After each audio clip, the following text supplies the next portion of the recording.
Hello everyone, welcome.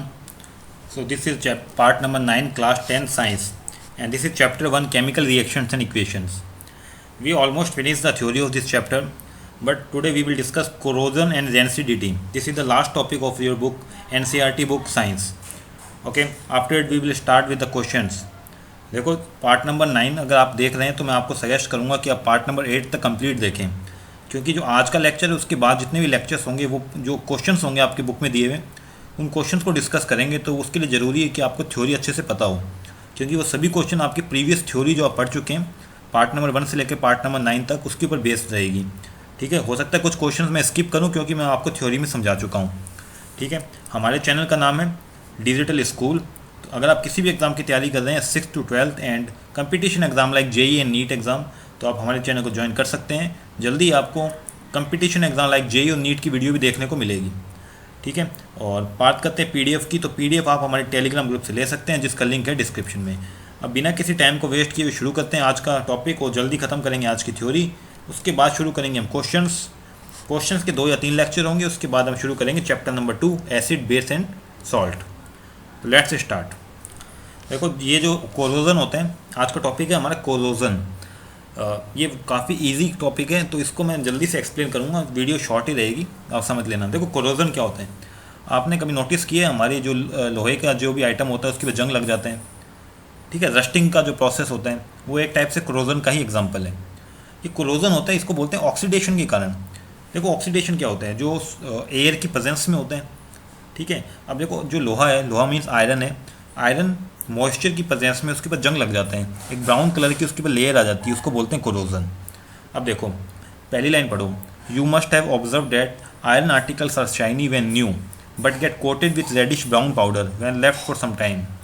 कहने का मतलब जब आप किसी भी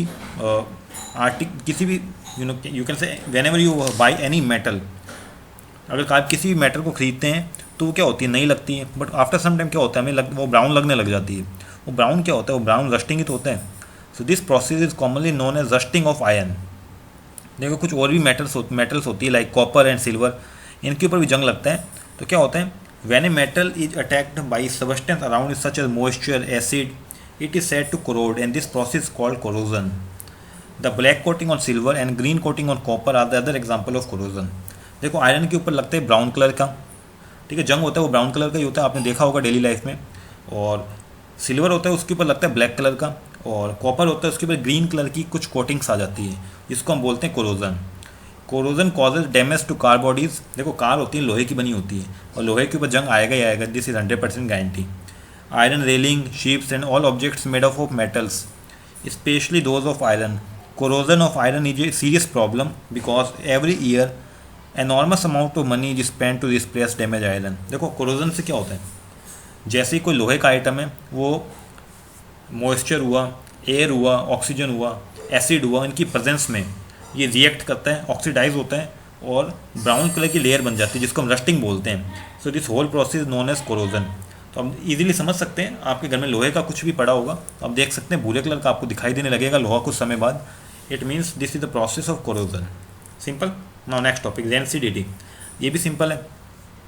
देखो सिंपल सा बताता हूँ, आप कोई भी खाने का कोई फूड स्टफ है, खाने का कोई भी आइटम है, उसको कुछ समय के लिए रख दो, ठीक है, तो क्या होगा, कुछ समय या कुछ दिन के लिए, तो क्या होगा, वो आप उसको टेस्ट करेंगे तो आपको खट्टा लगेगा। वो क्या होता है, वो अभी ऑक्सीडेशन होता है उसमें। ऑक्सीडेशन क्या होता है, एयर की प्रेजेंस में कुछ चेंजेस होना। देखो हैव यू एवर टेस्टेड और smelt the fat oil containing food material left for long time and fats and oils are oxidise, they become rancid and their smell and taste changes. आप suppose करो milk है, milk को कुछ समय के लिए रख दो, उसके बाद आप पियोगे, मतलब 1 दिन के बाद पीते हैं या 2 दिन के बाद पीते हैं, तो वो क्या हो जाता है, खट्टा हो जाता है। It means this problem is called rancidity. वो खट्टा क्यों होता है, क्योंकि वो रिएक्ट करता है ऑक्सीजन के जो एयर प्रेजेंस से, एयर में ऑक्सीजन होती है, मॉइस्चर होता है, तो उसके क्या होता है, कलर भी चेंज हो जाता है, टेस्ट भी चेंज हो जाता है, इसको बोलते हैं रेंसिडिटी। ठीक है, I hope you got the point. Usually substances which prevent oxidation are added to foods containing fat and oil. Keeping food in airtight containers helps to slow down oxidation. Do you know that chips manufacturers usually flush bags of chips with gas such as nitrogen? देखो जो chips का packet होता है उसके अंदर nitrogen gas भरी होती है, जिसके अंदर जो चिप्स है ना अंदर के वो ख़राब नहीं हो, वो उसको ऑक्सीडेशन होने से बचाते हैं। तो आप कह सकते हो कि नाइट्रोजन गैस है वो एंटीऑक्सीडेंट गैस है। I hope you got the point, very simple kind of topic. ठीक है, तो थ्योरी इतनी थी। अब क्वेश्चंस पे आते हैं, एक क्वेश्चन या दो क्वेश्चन करेंगे, उसके बाद हम बुक के न्यूमेरिकल्स पे चलेंगे। The first question is why does the colour of copper sulphate solution change when an iron nails is dipped in it? So this question I have already discussed in my previous lecture. If you have been following me from 1 to 9th video, then you can clear this question. तो ये question मैं skip करता हूँ क्योंकि मैं question आपको activity में समझा चुका हूँ। ठीक है, तो आप अगर एक्टिविटी आपने की है, मतलब आपने मेरा वीडियो सारी देखे हैं, तो आप ये क्वेश्चन को अच्छे से कर सकते हैं और ये क्वेश्चन एग्जाम में आ सकता है क्योंकि काफ़ी इंपॉर्टेंट क्वेश्चन है। नेक्स्ट सेकंड क्वेश्चन है give an example of double displacement reaction. तो देखो मैंने जब आपको डबल डिस्प्लेसमेंट रिएक्शन पढ़ाया था तब काफ़ी एग्जांपल दिए थे, तो उसी से रिलेटेड मैंने एक एग्जांपल लिया, वो देख लो आप। Example is very simple, Na2CO3 means sodium carbonate, calcium chloride, ये मिलकर बनाते हैं कैल्शियम कार्बोनेट और सोडियम क्लोराइड। अब देखो क्या हुआ, दिस सोडियम रिएक्ट विथ इस Cl से, ये सोडियम Cl से रिएक्ट करेगा और ये कार्बोनेट इस कैल्शियम से रिएक्ट करेगा, तो you can say this is double displacement reaction. समझ में आ गया आपको? If you are not getting this point then you should watch all the videos and I will suggest you that you should watch the parts, all the types of chemical reactions. 4 types of chemical reactions I have already discussed. Now question number 3. Identify the substance that are oxidized and the substance that are reduced in the following reaction. I told you that addition of oxygen is called oxidation. So let's check.